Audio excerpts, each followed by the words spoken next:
Right, this is the third. And I've then got some, if you watched last time, I've got some lemon yellow. I need to let me have that little bit of lemon yellow. But the whole thing, looking at it, looking at the reference, it's very cold. It's sort of cold yellow, blue yellow. You know, it's sort of the lemon yellow. The whole thing has that cast about it, and it infects everything. It even affects the corner of that, which is weird. But I was talking about the sort of the haziness of it here. There is a haze there as well, which is like a long way from here, a long way from the light, but there's definitely a kind of haze on there.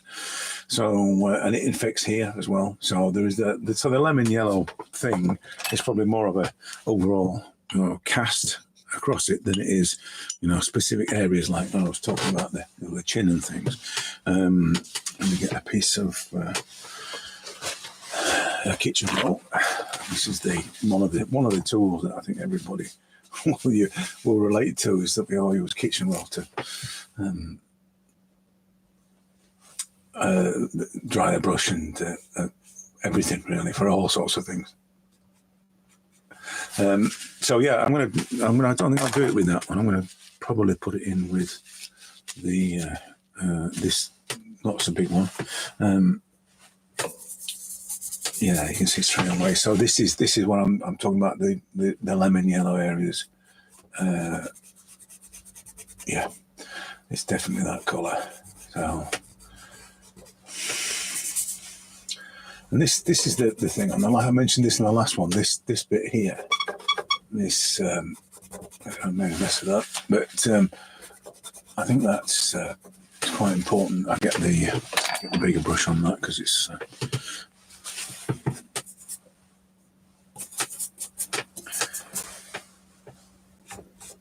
Yeah, that bit there. Get some white into that as well, I think. Yeah.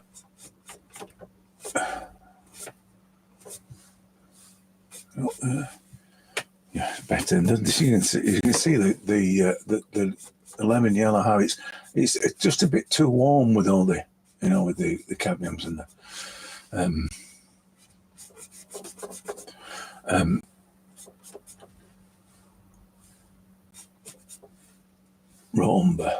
raw sienna rather. It's a bit too warm. It just needed that bit, a little bit more cold. Put some warm white into there, just yeah, better. Yeah, better. I can see now, and it's a lot better than that. This is quite pale just down here. So, and this bit, we'll shift back to that little brush for that, just to get that bit there right.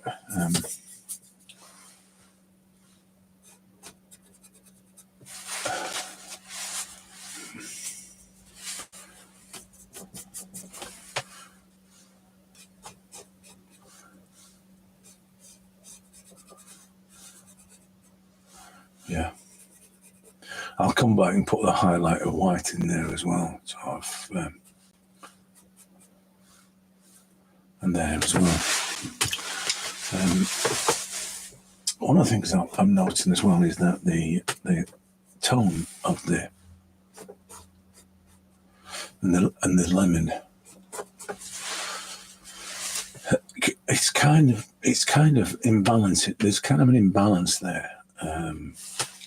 Because of it, because it doesn't belong anywhere else. It's not anywhere else on the painting. So there is a kind of an imbalance there that I need to address.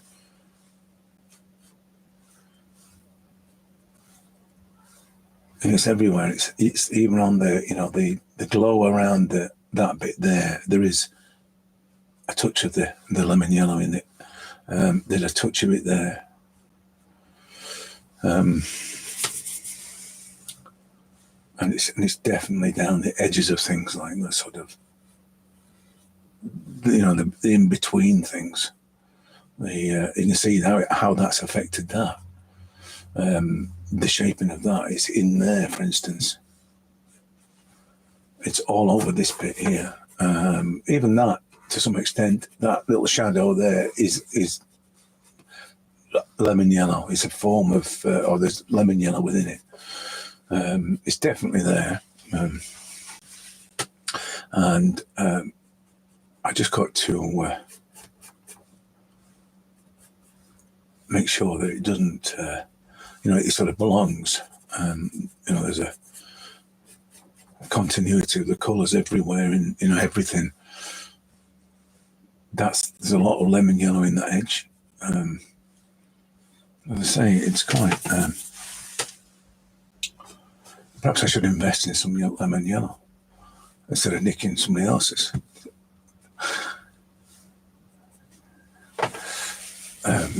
So it's a lot better now for that. A lot better. There's a little blue in there as well. Funnily enough, a little bit of under her eye there. There's a maroony, whitey colour underneath, just there. Yeah, just there like that. I'm not sure I've caught it, but it's just there.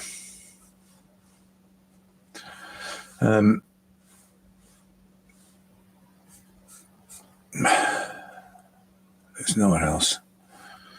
That edge is still, I don't know, I've got some bloody paint on the end of there. Sorry about that, swearing. But I've got paint there on the brush. It's not helping.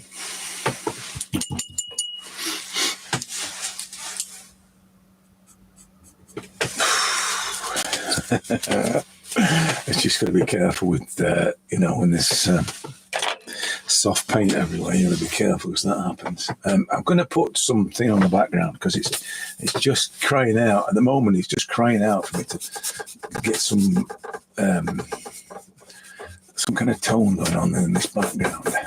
It's just.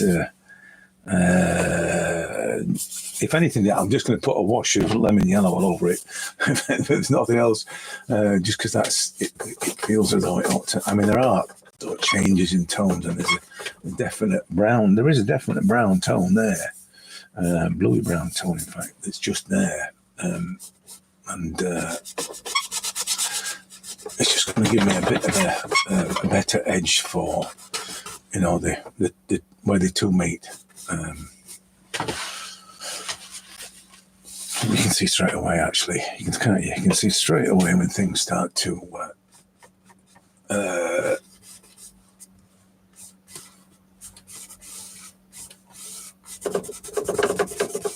exist. You can see how that sort of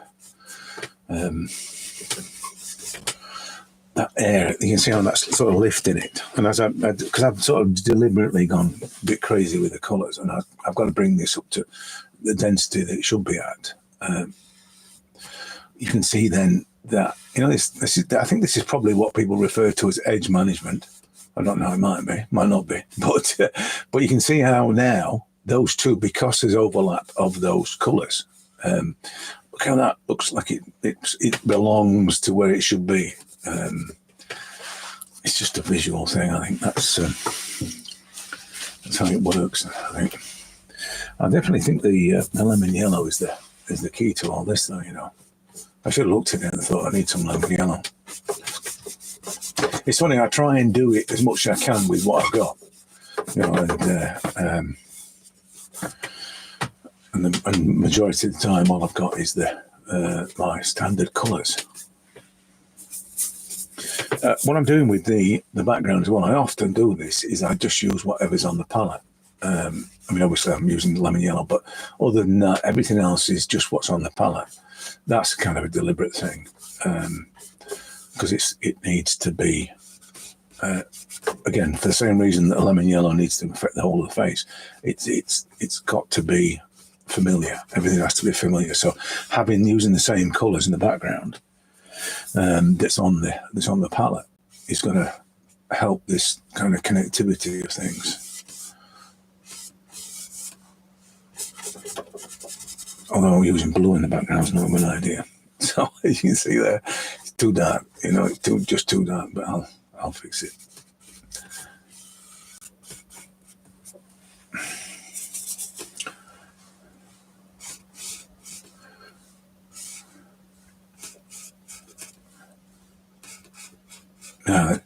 One of the things that is quite this is I find a decent one for this. I was saying about this darkness there. There's another point there that actually is quite significant to the overall. You can see how what's doing now. The overall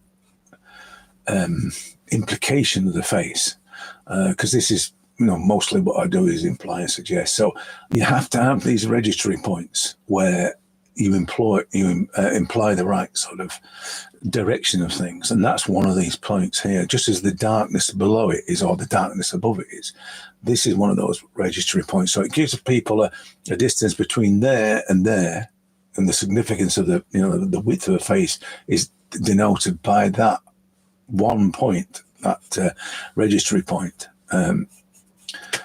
There are, it happens. Again, this is about the importance thing. It happens where you suddenly have,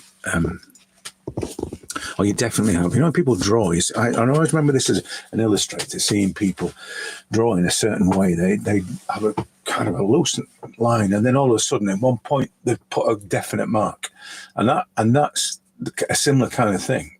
To actually, I'm going to have to put some paint on this because I'm using too much thinners and not enough paint.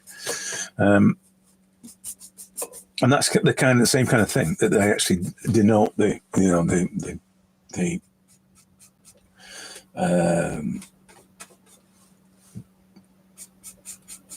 they define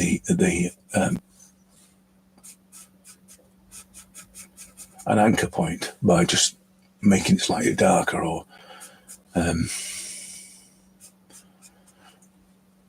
harder edge. It's an illustrator thing, really. I think that's probably where it comes from. I know that's what we used to do. It was always, you drew something, and then all of a sudden, at that one point, you would, that's the corner of the ear, and that be the corner of the eye, and you can see it because a lot of, as I say, a lot of illustrators do that. But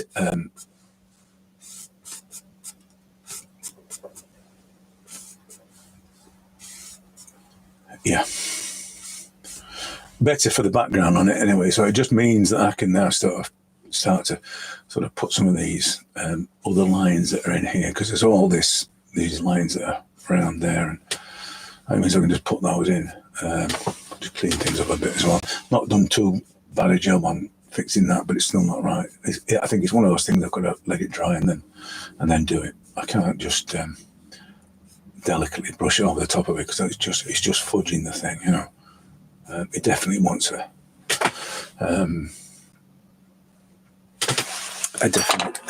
decent amount of paint on it.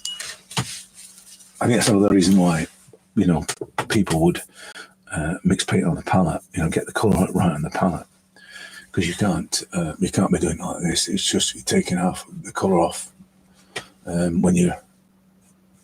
Like I'm trying to do it now. I'm trying to put colour on there, but to get that definite edge, but it's just taking off more than it's putting on.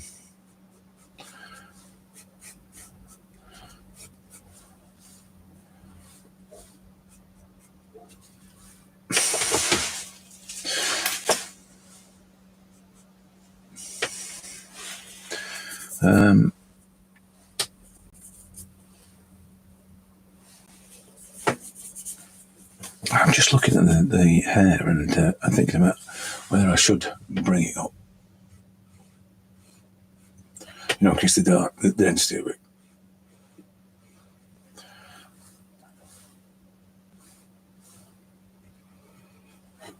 There you go.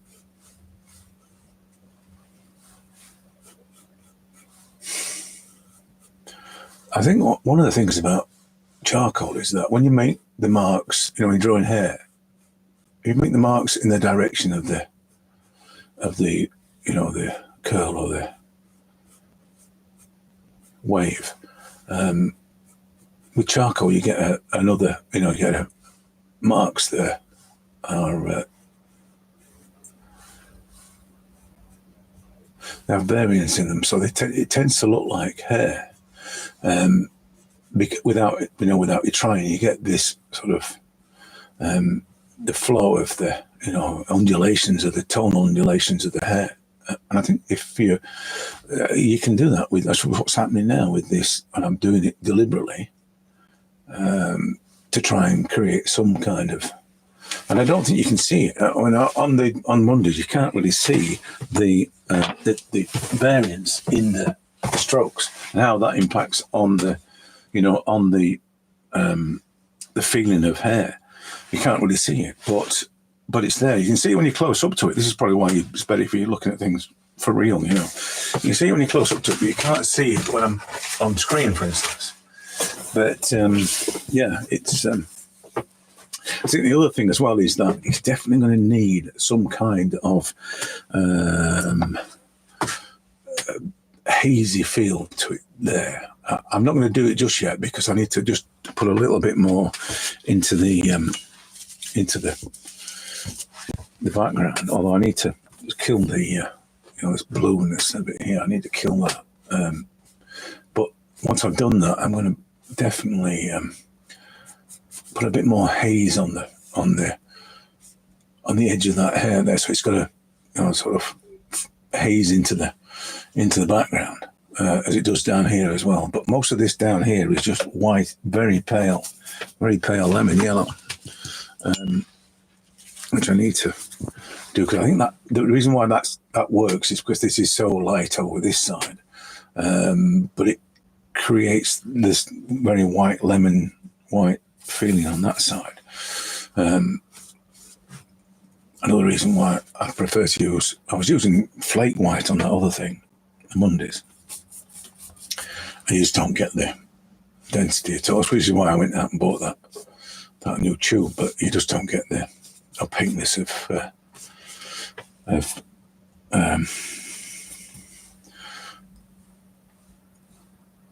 you get with titanium. It just, for me, there's fors and against. I mean, I would always use titanium, but it's still this infection thing, the problem for me.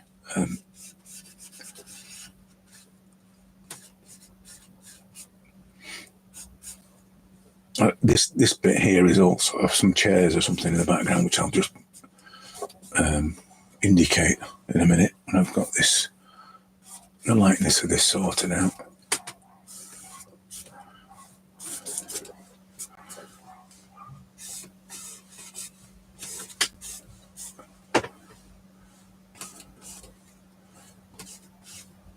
It's coming quite low down as well, just there. I'll get rid of that. It needs to be dirty bluey colour, this, rather than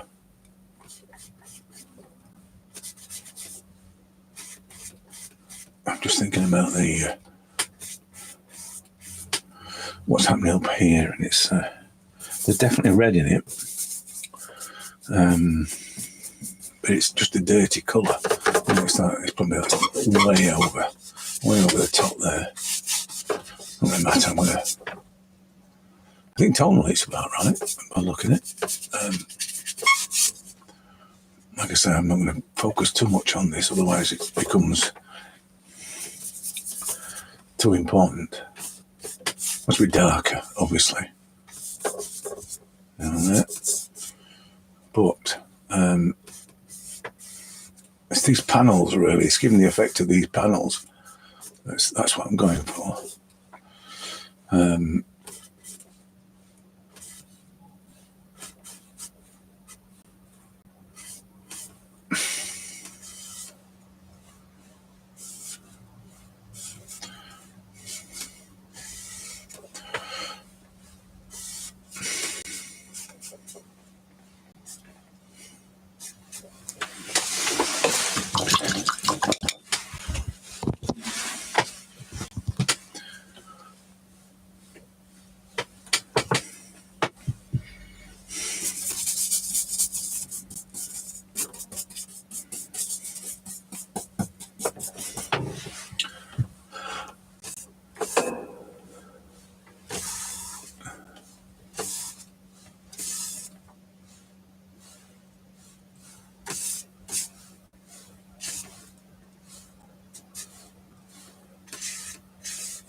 yeah. So bit by bit, bit by bit.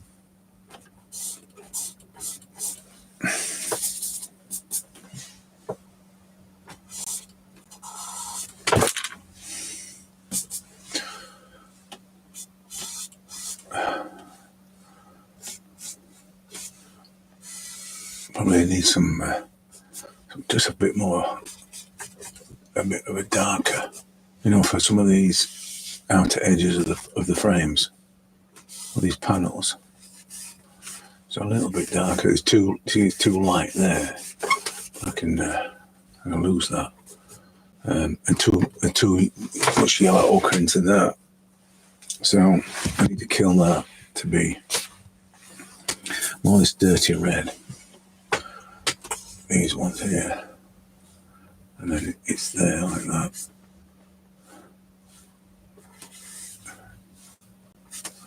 It's quite dark. That one there is quite a dark shadow there. It goes down there like that.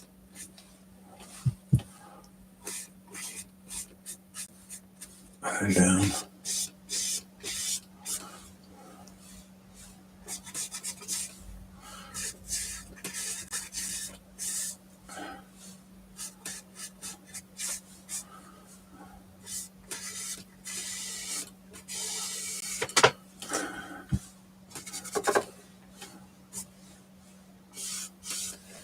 See, I can't do anything with the hair until I've got these. So, because these are going to be nice big strokes that don't really say anything, just imply. I can't come back and do that. Can't come back and fix that. So I've got to do that before I fix the hair. The edges of the hair. And the other thing as well is that I'm talking about this edge here. I'm just looking at the distance of that. There's also a line there that doesn't need to be there. And it needs to be a lot lighter than in that corner there. Yeah, like that. A little bit further down, like that. Before it comes down to there, and then in, and then, yeah. And then the other side, I might as well do the other side of the background as well. So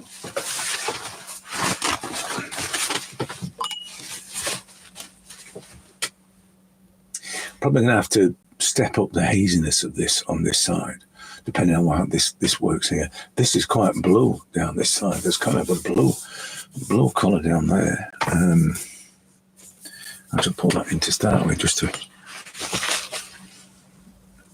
give me a starting point for that. And then that then feeds into on this side of things. But yeah, we'll put that in. My first, it's purple as well, but it's not just blue. It's a purpley colour, especially the top here, there like that, which is probably going to work because of the. But this, sort of. I mean, obviously that's got to be tidied up, but there is this kind of relationship between those.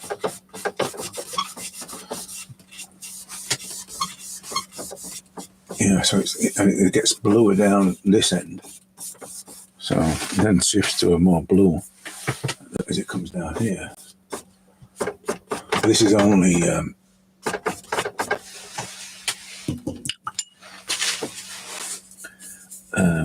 French ultramarine and titanium white, and then when it comes there, it goes into the lemon. So we got it doing this blue to sort of a very pale duck egg green. So we've got that all going on there, which comes across here, and we can have it up there as well, and a bit there, and probably a bit there, before it goes around and makes that frame on that. And then there's a white into that bit, and then put some more.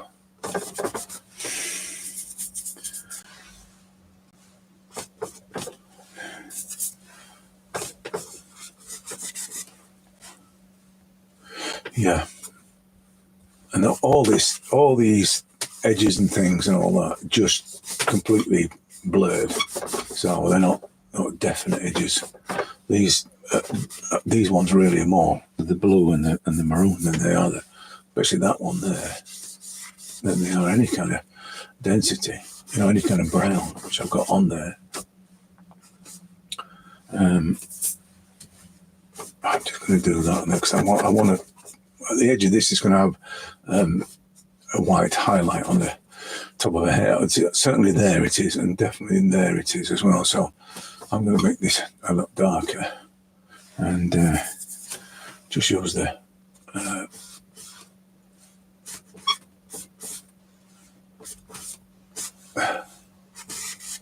this purpley, pale purple colour in there.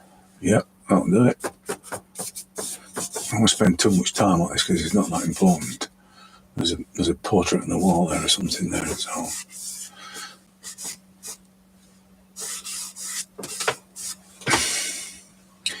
There is actually, I've got it already, and that might be a Freudian slip, but it's definitely a maroon in there as well, so which is cool. So that's whether I say I did it without thinking or not, I don't know. And then there's a duck egg blue there, and then, like I say, there's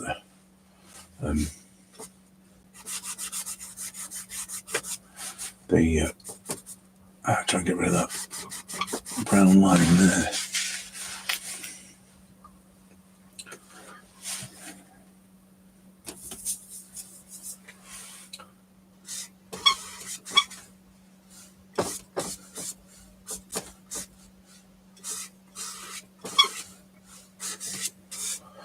Yeah. I mean, remember, this is like I'm trying to simulate a sort of a ghosted image there, so it's not really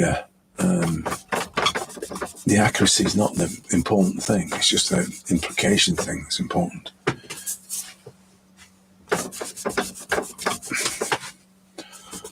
I shouldn't let it bleed into the hair again because I'm going to doing the cut out thing, and now as you can see that I still need to. This means as it stands at the moment in terms of tonal relationships, you can see how this needs to be darker for it to sort of stand out from the background, and yet it feels like it needs to have that edge, a bit like on the hair on the one on Monday. It's the same kind of thing. So I'm just going to do the burnt umber and ultramarine thing. Put a bit more alizarin into it, make it a bit more maroon then.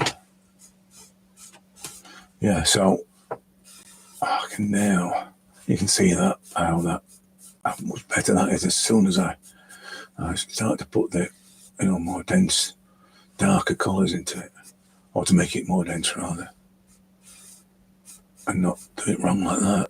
But there you go. That's the problem with using a big brush. It's and the problem working when the paint's not dry.